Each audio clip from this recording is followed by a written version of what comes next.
Bienvenue à la grande édition de la télévision rwandaise dont voici le sommaire. Le secrétaire général du secrétariat de la zone de libre-échange continentale africaine estime que le pas franchi par le Rwanda dans la mise en pratique du protocole relatif au marché commun devrait servir d'exemple à d'autres pays africains qui restent en arrière dans la réalisation de ce processus. Au sommaire également, les jeunes qui ont participé au forum de Youth Connect Africa au Rwanda estiment que cette conférence leur a permis de chercher eux-mêmes une solution aux problèmes africains car ce continent dispose d'énormes ressources.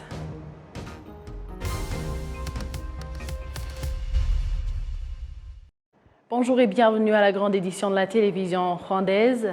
Le secrétaire général du secrétariat de la zone de libre-échange continentale africaine estime que le pas franchi par le Rwanda dans la mise en pratique du protocole relatif au marché commun devrait servir d'exemple à d'autres pays africains qui restent en arrière dans la réalisation de ce processus. Wamkele Mene s'exprimait ce samedi après avoir visité à Kigali diverses infrastructures commerciales, notamment le port de Dubaï construit à Masaka dans la ville de Kigali, lequel réduit la durée et le coût d'importation des produits depuis les ports de Mombasa et Dar es Salaam. Ce secrétaire général de la ZLCAF a également visité l'usine automobile Volkswagen à Masoro, dans la zone économique spéciale de Kigali. Les responsables de cette usine ont laissé entendre qu'ils ont l'intention d'étendre leurs activités à d'autres continents, à d'autres pays du continent africain. Le ministre du Commerce et des Industries a donné son avis que de telles infrastructures sont d'une importance particulière dans le commerce extérieur du Rwanda. Les statistiques du Forum économique mondial montrent que les échanges entre pays africains sont à la hauteur de 17% alors qu'elles sont de 59% avec les pays d'Asie et 68% avec l'Europe. Aujourd'hui marque le dernier jour du 5e sommet des jeunes africains connu comme Youth Connect Africa au cours d'un panel de discussion sur le thème de réinventer les affaires pour les industries culturelles et créatives et les industries du sport en Afrique.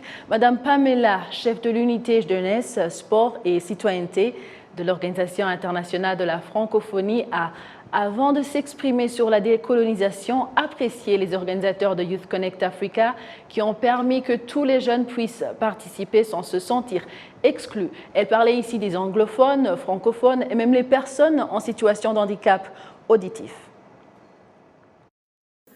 Tout le monde ne peut pas participer au sport comme tout le monde ne peut pas faire des maths. Tous les pays ne développent pas l'ingénierie comme tous les pays ne peuvent pas développer le sport. Mais ce que la politique ne réussit pas à faire, le sport et la musique peuvent le faire. Drainer la paix, la cohésion et la stabilité. Ça, nous ne devons jamais l'oublier. Aujourd'hui, la question du développement s'articule encore autour de l'aide au développement. Mais pour l'Afrique particulièrement, nous devons commencer à dire non à l'aide au développement. Il n'y a pas d'aide au développement, il y a des partenariats de développement. Ça, nous devons être fermes dessus et nous devons suivre cette marche pour aller vers le développement du continent. Sur la question de la décolonisation dans le secteur du sport, il y a un premier pas à faire, c'est le pas identitaire. Et je pense que beaucoup de pays l'ont fait. Le Rwanda, le Ghana, comme les pays que vous avez cités, ont commencé à développer une identité nationale africaine à travers les compétitions sportives, à travers les événements sportifs, à travers la mode, à travers un certain nombre d'éléments. Donc cette identité, elle est essentielle. Le ministre de la Jeunesse et des Sports de la Guinée-Conakry est revenu sur l'importance d'investir dans le sport. Il y a un élément aussi important, parce qu'on doit comprendre que le sport, c'est un médicament préventif.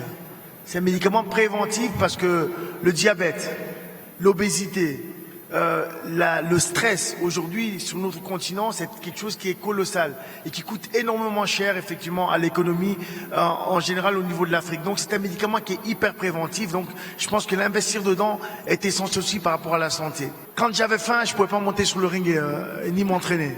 C'est très difficile. Vous avez parfaitement raison. Et qu'il y a effectivement des priorités. Et je pense que chaque priorité, chaque pays sur ce continent détermine effectivement sa priorité. Mais vous pouvez aller dans tous les pays en Afrique aujourd'hui, vous voyez tous les jeunes, d'une manière informelle, pratiquent du sport dans la rue. Ils le font sans encadrement. sans condition, sans accompagnement médical, etc., etc. Malgré qu'ils aient faim, ils le font quand même. Ils jouent au football partout. Ils pratiquent du sport. Donc, ce que nous donnons ici comme élément déterminateur, c'est de dire il faut faire un matching entre le secteur privé et l'encourager à investir effectivement dans le secteur du sport pour permettre à l'État justement d'accompagner le processus et de mettre en place une vulgarisation du sport et l'accessibilité du sport à tous. S'il y a un encadrement, un jeune qui ne mange qu'une fois par jour, s'il rentre dans un club, ça peut lui permettre de manger peut-être 2 fois ou 3 fois par jour. C'est créer effectivement un modèle qui nous permet d'aller dans cette direction-là. Autour de 9000 jeunes en provenance de 30 pays du continent africain ont participé à Youth Connect Africa, un sommet des jeunes africains dont cette année était d'accélérer les investissements au sein de la jeunesse, jeunesse résiliente, Afrique résiliente. Toujours parlant de ce sommet, les jeunes qui ont participé à ce sommet ici au Rwanda estiment que cette conférence leur a permis de chercher eux-mêmes une solution aux problèmes africains, car ce continent dispose d'énormes ressources. Ces jeunes affirment qu'ils ont été largement inspirés par les propos du président de la République, Paul Kagame, alors qu'il procédait à l'ouverture de cette conférence, notamment là où il a clairement indiqué que l'Afrique n'est pas l'unique continent qui a des problèmes.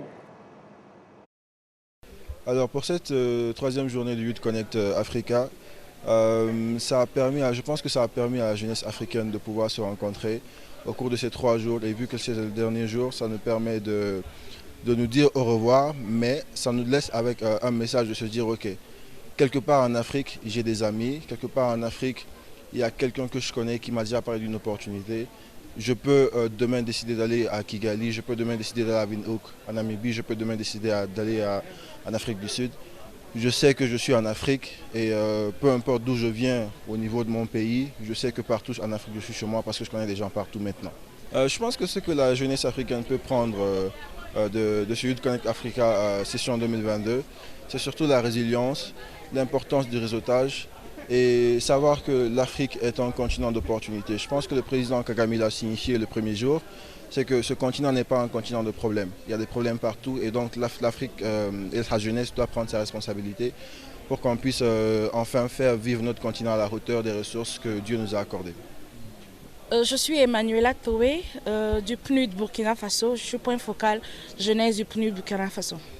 Nous avons pris part à ce très grand rendez-vous de la jeunesse africaine qui a réuni des milliers de jeunes.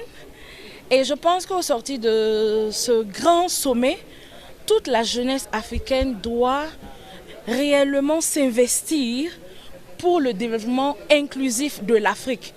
Comme son Excellence le Président Paul Kagame nous l'a fait savoir au début, l'Afrique n'est pas un continent de problèmes. Même si nous avons des problèmes, nous devons nous lever, bâtir notre avenir en ne prenant pas l'ascenseur, mais en prenant les escaliers, étape par étape, pour pouvoir relever les défis sécuritaires, les défis professionnels, les défis alimentaires, tous les défis de la jeunesse. Parce que le futur, c'est nous, mais le présent également, c'est nous.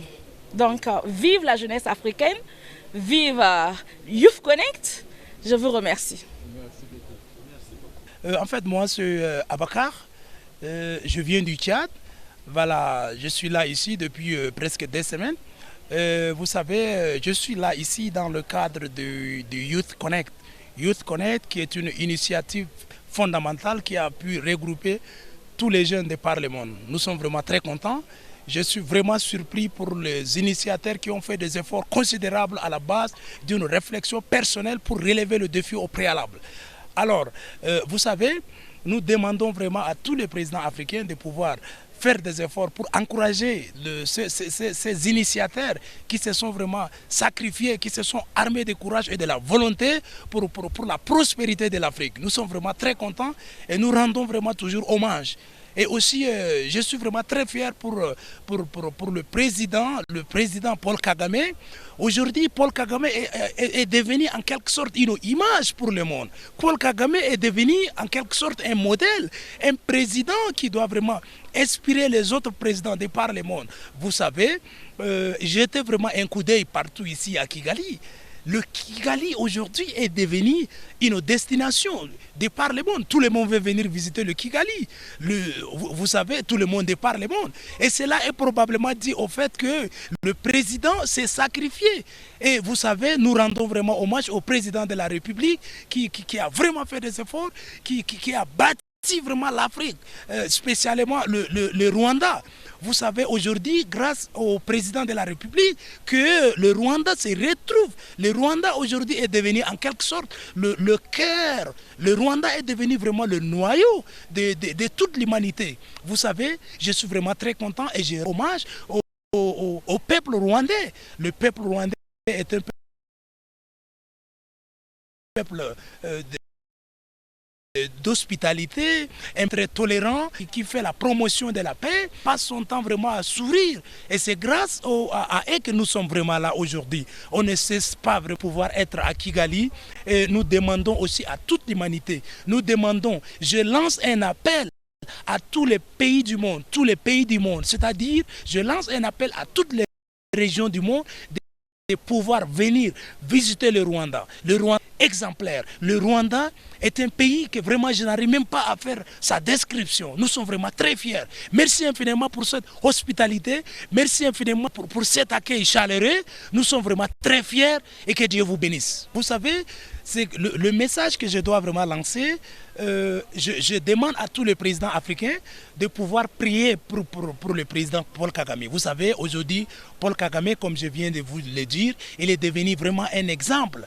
Paul Kagame, son leadership est vraiment remarquable. J'ai eu à échanger avec lui hier, mais vraiment c'est la prospérité du monde. Nous sommes vraiment très contents. Voilà. Donc nous demandons à tout le monde de venir pouvoir assister. Tout le monde. Il faut que les gens viennent visiter ces pays qui accueillent toute l'humanité, qui accueille toutes les personnes de différentes religions. Et cela est probablement dû au fait qu'ils ne font même pas ce qu'on appelle la ségrégation raciale.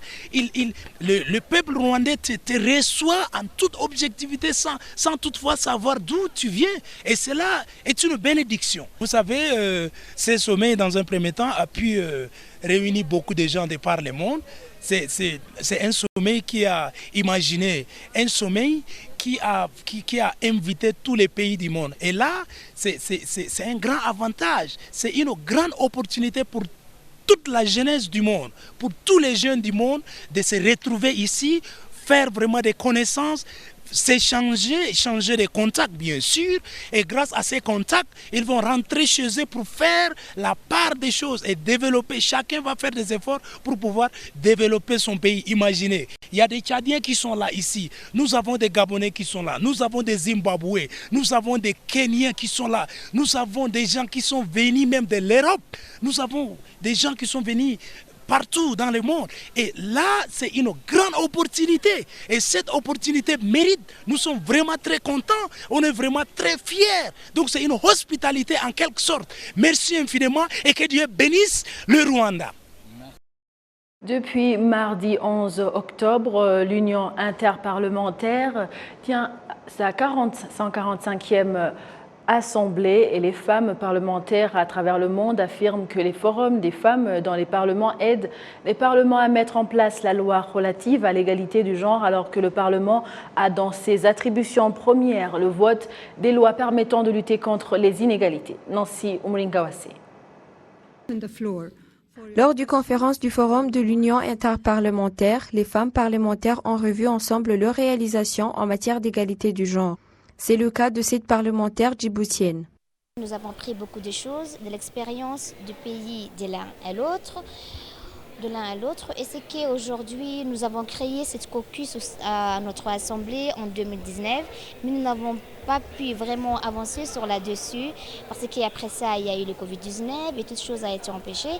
Mais aujourd'hui, et après quelques minutes, j'aurai une petite réunion avec les femmes rwandaises pour que j'apprenne plus comment le caucus de femmes a été évolué au sein de leur parlement et pour prendre un exemple pour que je puisse réaliser cette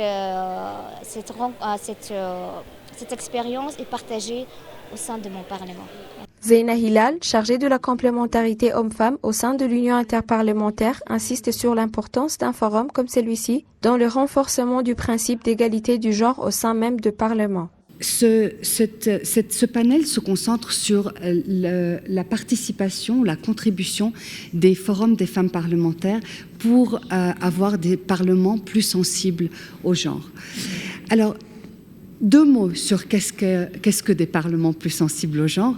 D'abord, ce sont des parlements qui enlèvent la responsabilité de la promotion de l'égalité des sexes des épaules des femmes pour mettre cette responsabilité sur les épaules de tous, hommes, femmes, administration parlementaire. C'est l'institution du Parlement qui prend la responsabilité de la promotion et de la protection des droits des femmes et de l'égalité des sexes. Et ce n'est plus seulement les femmes parlementaires qui doivent, elles, être responsables de ces questions. Les parlements sensibles au genre sont des parlements qui sont aptes à devenir des champions pour l'égalité des sexes, parmi les autres institutions de l'État, mais aussi dans la société. Plus le Parlement est sensible au genre, plus il va refléter l'égalité des sexes dans ses communications, dans son agenda de travail, et la population elle-même va pouvoir suivre un petit peu l'exemple donné par le Parlement pour défendre l'égalité, ou au moins savoir que c'est quelque chose qui est vraiment important au niveau du pays. Au niveau mondial, les femmes qui sont dans le Parlement sont de 26%, alors qu'elles étaient de 11% en 1995. 5 pays seulement ont 50% ou plus de femmes au Parlement. Le Rwanda occupe la première place avec 61% de femmes au Parlement, suivi du Cuba avec 53%, du Nicaragua avec 51%, le Mexique et les Émirats arabes unis ont 50%. Au niveau mondial, il y a 3 pays qui n'ont aucune femme au Parlement. Nancy Umuringawase, télévision rwandaise. Toujours sur le même angle, dans l'Assemblée de l'Union interparlementaire, il y a eu des échanges entre autres sujets sur le conflit russo-ukrainien. Cependant, les avis ont été très divergents. L'armée russe commet de nouveaux crimes, des crimes toujours plus documentés qui devront être jugés et punis et seront jugés et punis. Plus de 2 mois de guerre, plus de 7 mois de guerre, le courage et la détermination de l'armée et la population ukrainienne forcent l'admiration de tous. Nous pensons en particulier aux soldats et à leurs familles, à ces générations qui seront sacrifiées pour la paix. Acculée, la Russie s'enfonce dans ses mensonges, tentant par une mascarade de démocratie, je parle évidemment des référendums truqués, de masquer ces violations continues de droits internationaux. Cette guerre n'est pas seulement entre la Russie et l'Ukraine. Cette guerre, c'est celle de la défense de la cause la plus sacrée, la liberté. Et quand la liberté est sous les bombes, nous n'avons pas le droit de faiblir. C'est pourquoi l'Ukraine a trouvé le soutien d'une large part de la communauté internationale. La France se tient aux côtés de l'Ukraine. Elle l'est depuis le début du conflit et continuera de l'être tant qu'il le faudra.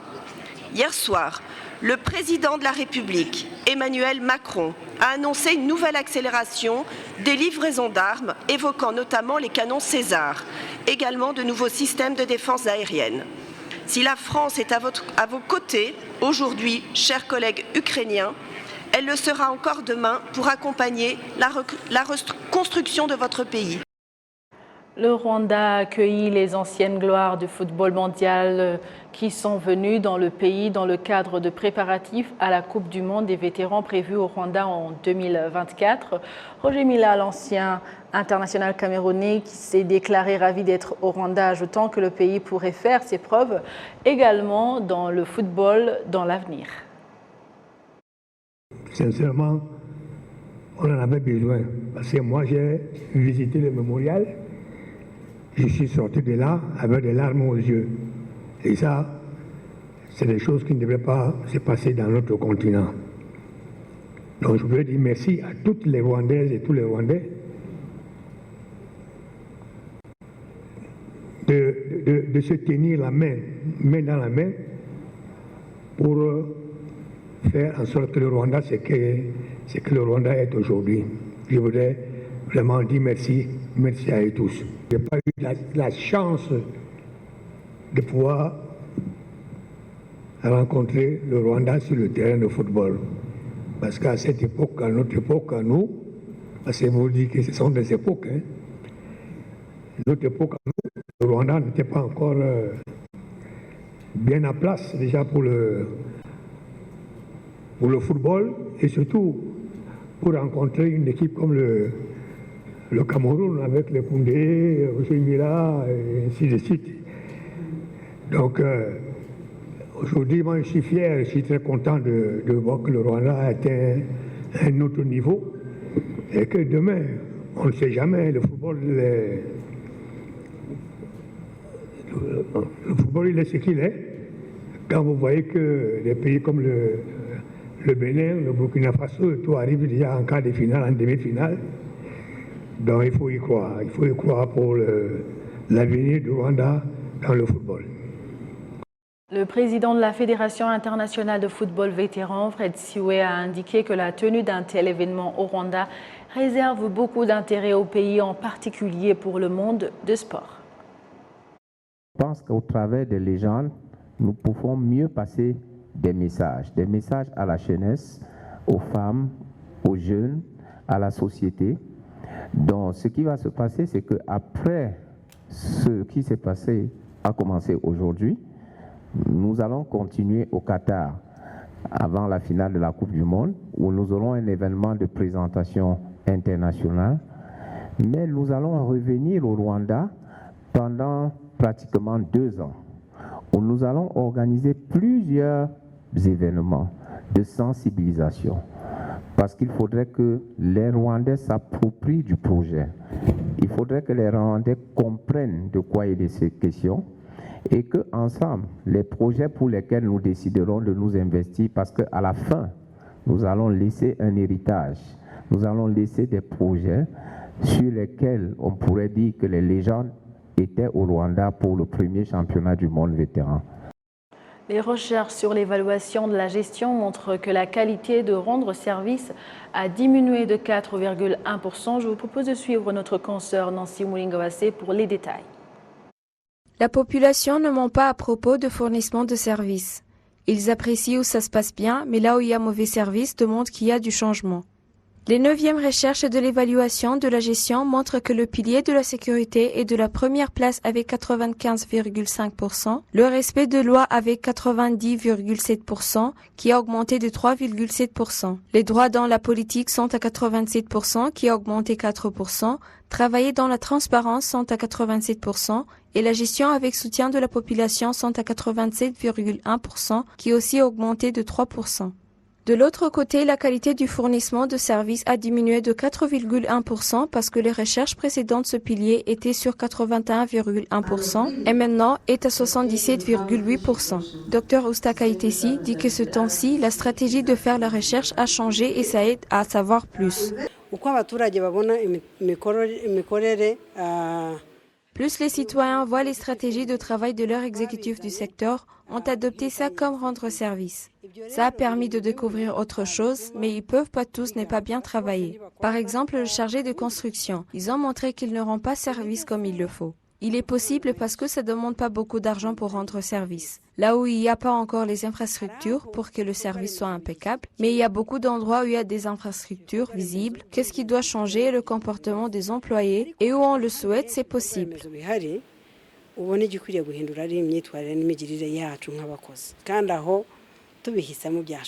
En général, 5 piliers sont ceux qui ont eu au moins 80%. Cependant que les autres 3 ont eu ces points, dit que la qualité du fournissement de services est à 77,8%, la gestion dans l'économie et le commerce a aussi 77,8%. Cependant, le point d'élever la sécurité sociale a aussi 75,2%. C'était aussi le cas l'année passée. Le Rwanda a comme objectif que l'année 2024, l'évaluation de la gestion de population sera sur le pourcentage de 90%. Cependant, cette évaluation est à 74%.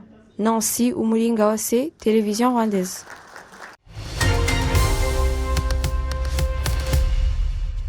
Merci à vous tous qui étiez au rendez-vous d'actualité. Au nom de toute l'équipe qui a réalisé cette grande édition, je souhaite de passer une bonne suite du programme de la télévision rwandaise. Vous étiez avec Amandine Dikoumasabo. À la prochaine et d'ici là, portez-vous bien.